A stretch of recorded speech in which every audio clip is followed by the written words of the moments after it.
If you had to choose just one ETF for long-term investing, would you go with growth or income?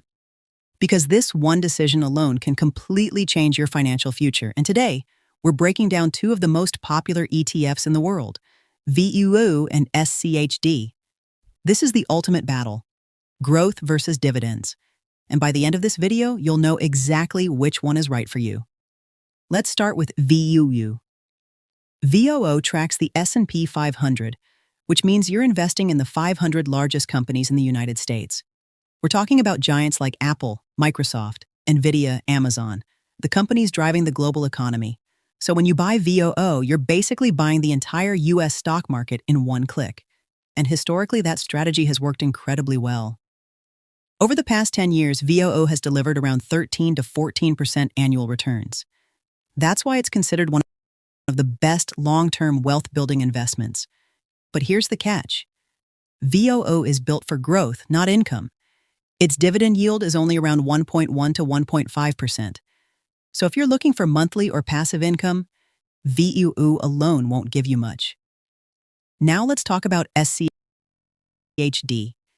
SCHD is completely different. Instead of holding 500 companies, it holds around 100 high-quality dividend-paying stocks. But these aren't random companies. They're carefully selected based on strong cash flow, high return on equity, consistent dividend history.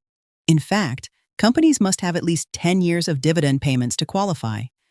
So SCHD focuses on stability, income, and quality. And that shows up in the numbers. SCHD offers a dividend yield of around 3.4 to 3.8%, more than double VOO. That's a huge difference. For example, if you invest $300,000, VOO might give you around $4,000 per year. SCHD could give you $10,000 plus per year.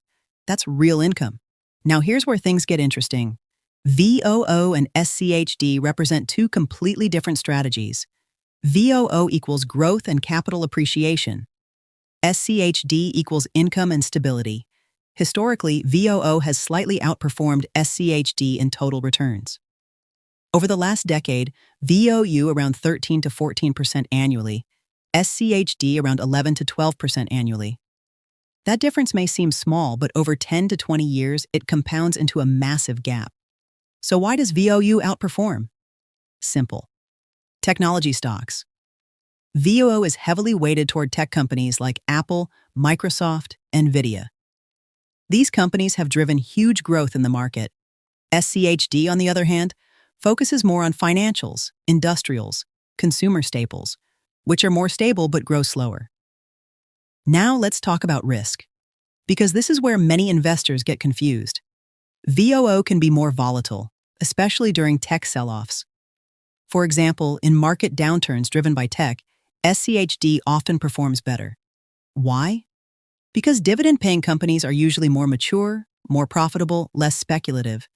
That makes SCHD more stable in uncertain markets. So if you hate volatility, SCHD might feel more comfortable. Both ETFs are extremely cheap. VOO around 0.03%, SCHD around 0.06%. That's basically nothing. So cost is not a major deciding factor here. Now let's get to the most important question. Which one is better? The answer depends on you. Choose VOO if you are young, you have a long-term horizon, you want maximum growth, and you don't need income right now. VOO is built for long-term wealth. Choose SCHD if you want passive income, you are closer to retirement. You prefer stability over growth. SCHD is built for cash flow and consistency. Here's the truth most people don't talk about. You don't actually have to choose just one. Many smart investors combine both. For example, 70% VOO for growth, 30% SCHD for income. This gives you long-term capital appreciation and growing passive income. It's the best of both worlds. VOO is better for building wealth.